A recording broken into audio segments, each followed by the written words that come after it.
देखिए, एक पत्नी अपनी पति से क्या कहती है। जो महाकुंभ में मेला लगा है तो कुंभ नहाने नहीं जा पा रही है, तो इसलिए अपने पति से क्या कहती है।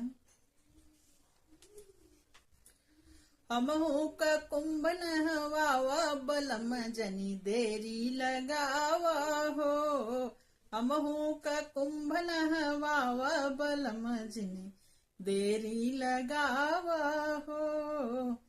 संगम में भइल बटे भीड़ बड़ी भारी।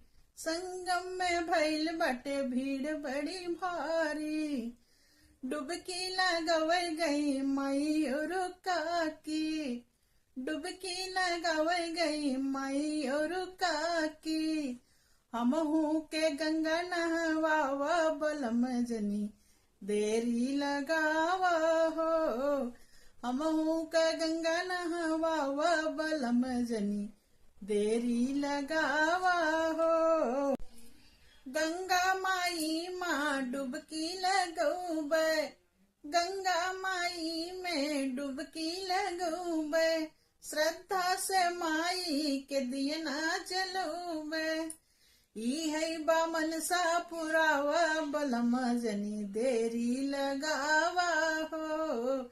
ई है बामन सा पुरावा बलम जनी देरी लगावा हो।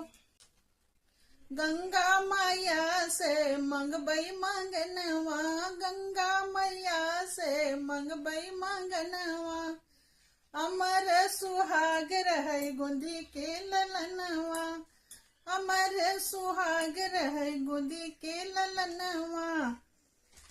ई है बा इच्छा पुरावा बलम जनी देरी लगावा हो। ई है बा इच्छा पुरावा बलम जनी देरी लगावा हो।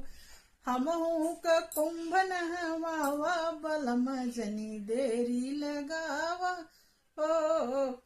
हमहू का कुंभ नहवावा बलम जनी देरी लगावा हो। तो ये गीत कैसा लगा आप लोग को कमेंट में जरूर बताइएगा।